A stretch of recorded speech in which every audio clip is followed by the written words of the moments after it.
She stole everything my father left me, and then looked me in the eyes and told me it was my fault. Have you ever felt like your entire life just tilts? Like one sentence could split your world down the middle, and suddenly everything you've ever known, everything you've trusted, just slides away. That's how it started.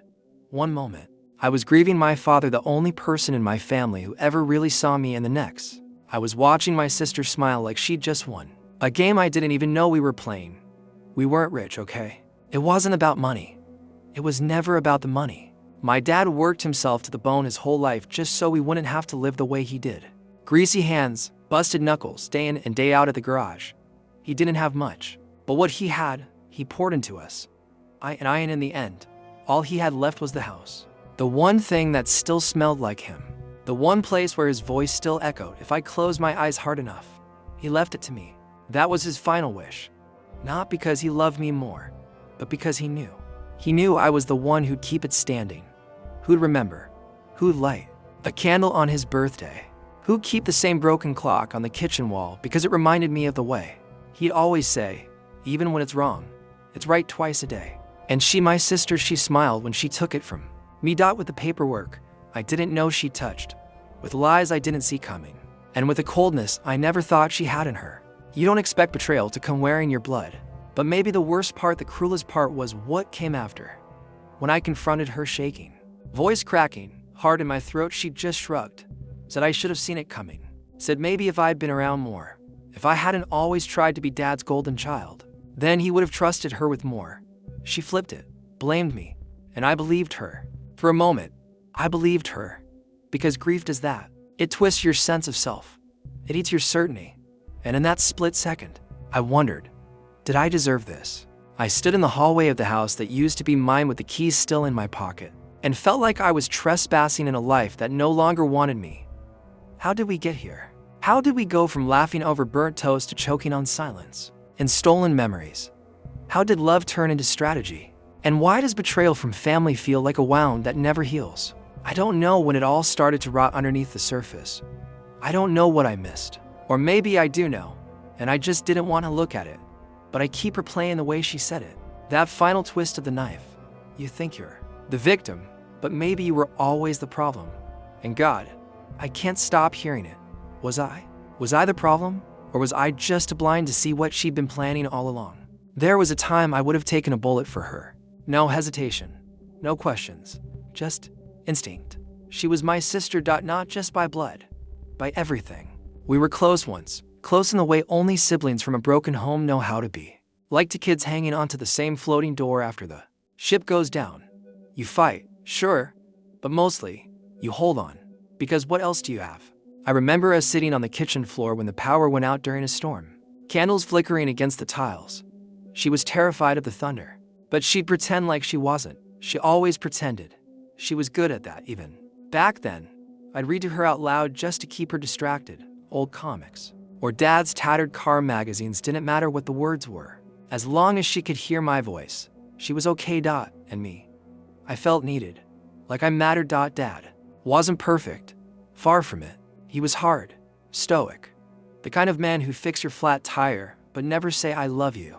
But there were moments, quiet ones. The way he'd pat my back without saying anything when I came home from school looking like I'd lost a fight with the world. The way he'd make two grilled cheese sandwiches, one for me, one for her, and cut hers into little squares because she said she liked it that way. Even when she was 16, we had this rhythm, the three of us. Dysfunctional, yeah, but it was ours. Our weird little triangle. And somehow we made it work. After Mom left, it was just us. I stepped up, or at least I tried to. Took on more. Watched over her. Covered for her when she started sneaking out or skipping class. I thought that's what big brothers were supposed to do. And she'd laugh. God, her laugh. It used to be real. She had this way of throwing her head back, like the whole world disappeared for a second. When she laughed, I felt like we'd be okay. Like, no matter how bad things got, we'd get through it together. She used to call me her anchor. Said I kept her steady. I wonder when she started seeing me as the weight instead. But back then, everything still felt whole. Fragile, maybe, but whole. We'd take turns caring for Dad when his health started slipping. I'd drive him to appointments. She'd make his tea. We fought over stupid stuff: who forgot to refill his meds, who left the back door unlocked, but it always ended with some awkward joke or a half hug. We never stayed mad. Not really. That's what gets me the most. Looking back, there was no sign, no warning shot. I thought we were in it together. I did. Even when Dad pulled me aside one night, just before things got bad, and said, "Look out for her. She's smart, but she scares me sometimes." I thought he was just being paranoid, tired, sick. Now I wonder if he saw something I didn't. But in those final days, I didn't care about any of that. I just wanted Dad to feel safe, wanted her to feel supported, wanted us to stay intact. I didn't know those moments would be the last real ones, that the air in that house, once heavy with grief and love, would soon feel colder than a courtroom. I still replay those days. The way she'd rest her head on my shoulder while we watched TV, the way she'd whisper, "I'm glad you're here," like I was her home. Was it ever real? Or was I just the stepping stone she used to get where she wanted to go? I don't know. All I know is it used to be beautiful before it broke, and maybe that's what hurts the most. I wish I could tell you there was this one moment, something clear, something dramatic, something I could point to and say, that's when it all fell apart. But the truth is, it was slower than that. It crept in quietly like rot under floorboards. You don't see it until you step wrong and everything caves in. I think it started the day I opened the drawer in Dad's desk. I wasn't snooping, I swear. I wasn't.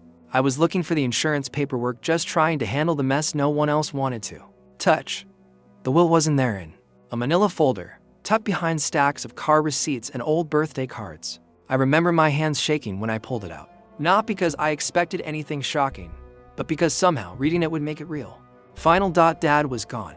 The man who used to grin instead of talk, who smelled like grease and Old Spice, who taught me how to drive and curse when I scratched the bumper. He was gone. And then I saw it. My name, clear as day. I leave the property located at 1427 Greenfield Drive to my son. Not as. Not share. Just to me. I didn't know how to feel: guilty, confused, uneasy. It didn't feel like a gift. It felt like a responsibility I didn't ask for. And the real mistake was that I told her. I could have kept it to myself. I could have waited, at least, given it time, let the grief settle before dropping something like that on her. But I didn't. We were sitting in the living room, her eyes swollen from crying, an old blanket wrapped around her shoulders like armor. I don't even remember how I said it. I think I just blurted it out, stupid, clumsy, trying to be honest. I said, "He left the house to me. That's all." And she went still. No yelling, no crying, just this, quiet. Like the air got sucked out of the room. She didn't say anything at first, just stared at me like I punched her. Then she laughed, this short, bitter laugh that didn't belong to her. "Of course he did," she said. I told her it didn't mean anything, that we'd figure it out, that I wasn't planning to take it away from her. But her face, God, I'll never forget her face. She looked like I betrayed her, in some deep, primal way, like I confirmed every fear she ever had about not being enough. I tried to explain. I tried. Maybe it was a mistake, I said. Or maybe he thought I'd keep it in the family, for both of us. I don't know.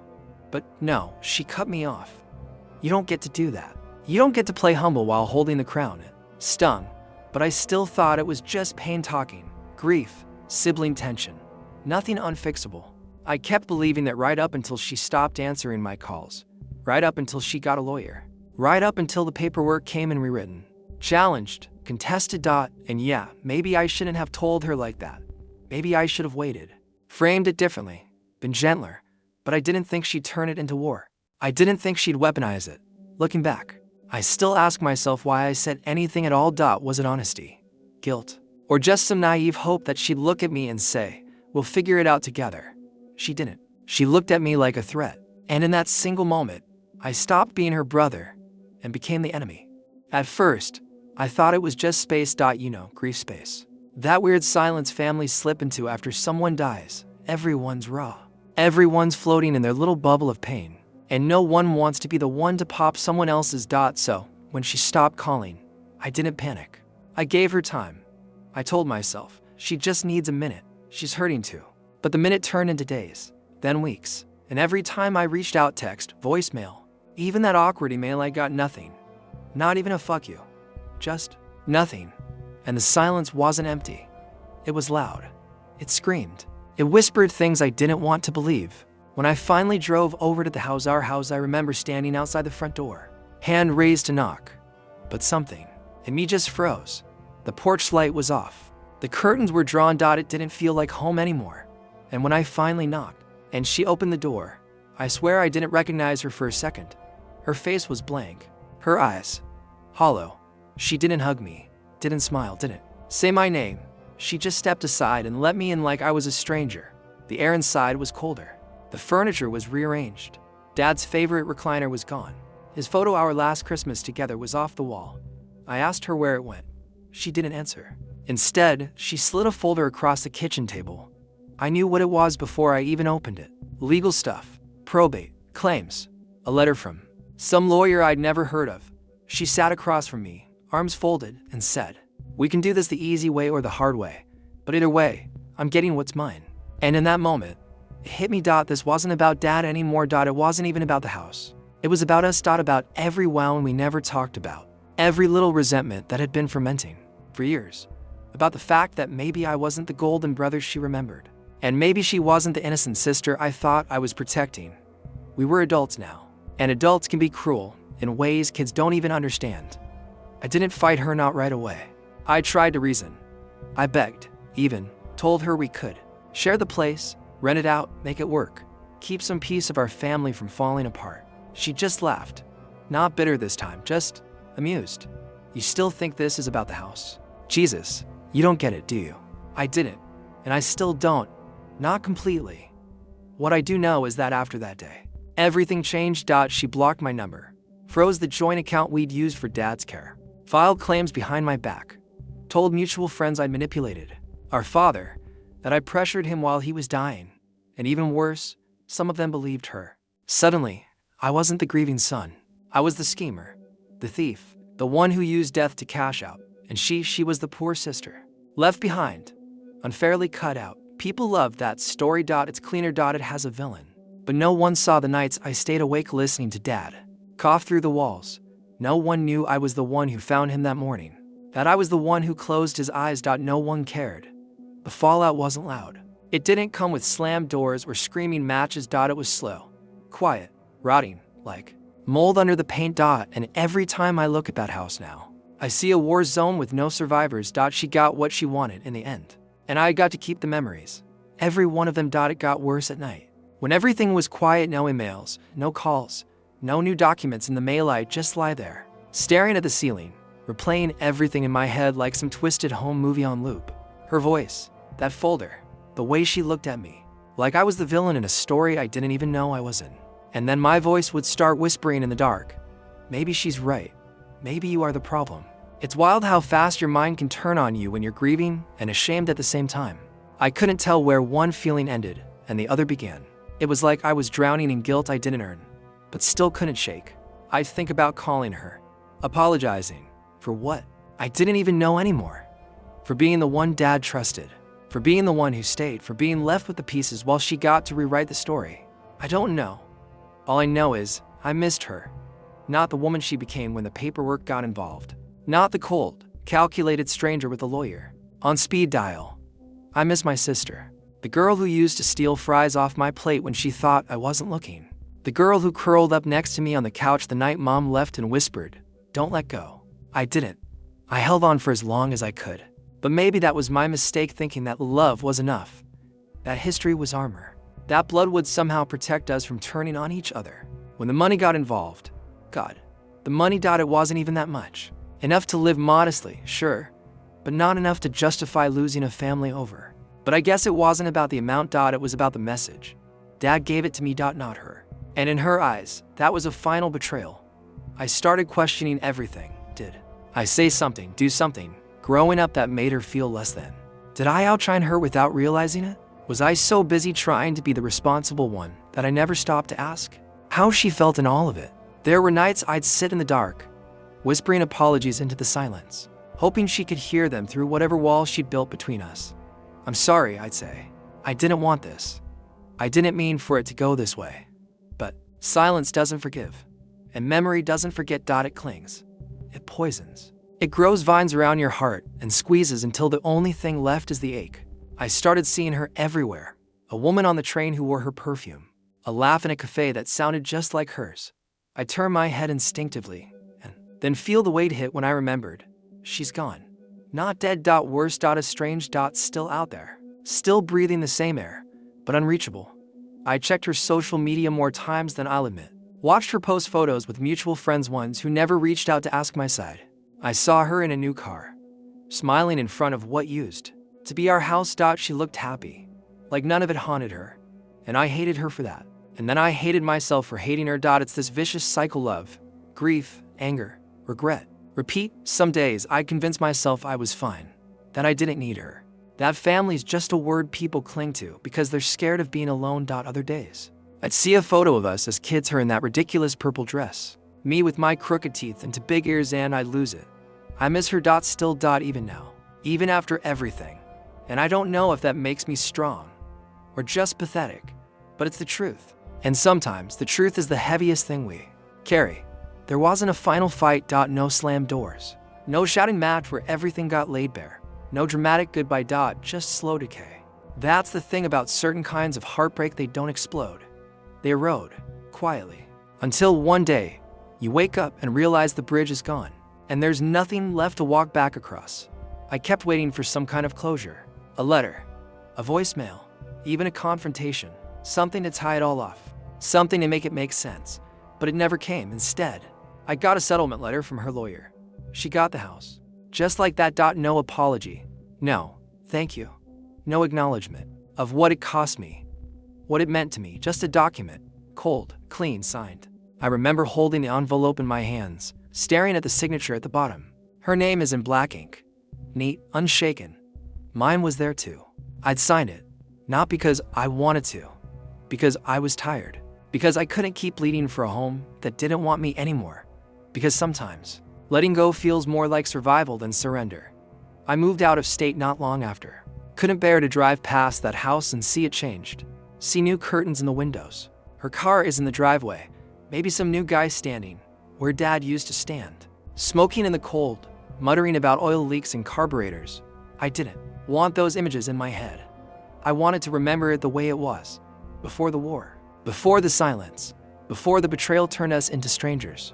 And even now, months later, there are still days I reach for my phone, thinking I'll text her something stupid, a meme, a memory, something we used to laugh about.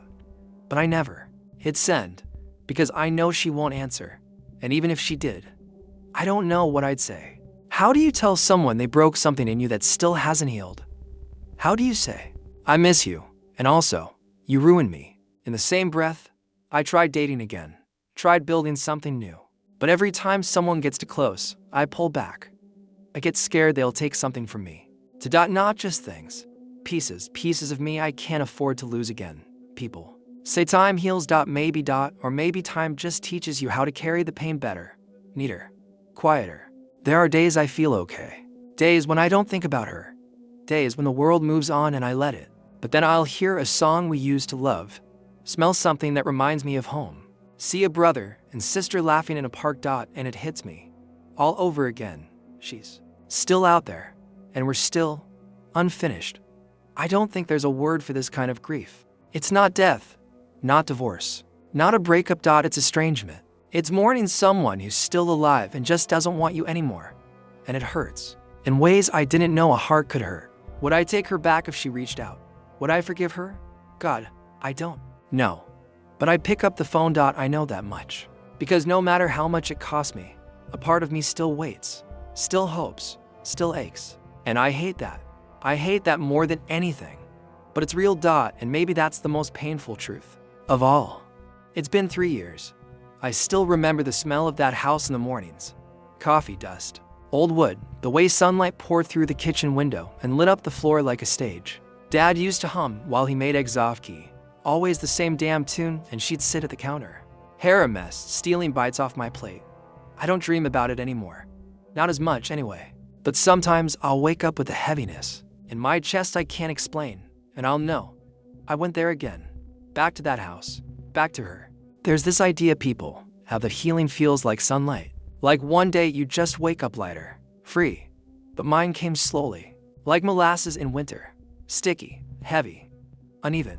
Some days, I felt okay laughing with coworkers, meeting someone for drinks, feeling for a moment like I was moving on. And then I'd see a brother and sister bickering in a grocery store, or catch the scent of her old shampoo on someone walking by, and suddenly I'd be right back there. The lawyer's office, the empty driveway, the echo in Dad's bedroom after everything had been cleared out. I've stopped asking if she'll ever call. That question used to eat me alive. Used to sit in the back of my throat like a splinter, poking at everything. But now, I think I've made peace with the silence. Not because it doesn't hurt anymore, but because I've accepted that sometimes closure isn't a door you walk through. It's a door you learn to stop knocking on. I heard she sold the house. A friend from back home mentioned it in passing. New owners, young couple, renovated the kitchen. That hit harder than I expected. She sold him our last link to him. The house he bled into, loved it, died and gone. For what? A check? A fresh start? I don't know. I'll never know. But I do wonder sometimes, does it haunt her too? Does she ever regret it? Does she look at herself in the mirror and see the cracks? Does she miss me? God, that question still chokes me. Does she miss me? There was a version of us that should have grown old together. Family dinners, kids running through the yard dumb. Arguments about politics over wine, laughter, history, the kind of bond that bends but never breaks. But ours broke. And some things, once broken, don't go back to how they were. They just become something else. Something quieter, sadder. I don't hate her anymore. I did, for a long time, but now, I just feel tired and a little hollow. If I'm being honest, grief never leaves. It just changes its face. Sometimes it's anger. Sometimes it's silence. Sometimes it's a memory so soft it makes you ache in places you thought had gone numb. I live in a small place now. Nothing fancy. But there's this one photo I keep on my nightstand, me and her. On the front porch, summer of '99. She's laughing at something stupid I said. I'm wearing that awful green t-shirt she used to tease me about. We look happy. We were happy. And when I look at that photo, I don't see betrayal. I don't see courtrooms or signatures or silence. I just saw the kids who loved each other in the best way they knew how. Before the world, before grief, before money got in the way. Sometimes I whisper goodnight to that photo. Stupid, I know, but it makes the nights quieter. And maybe, just maybe that's what healing looks like. For people like me. Not forgetting, just remembering without falling apart.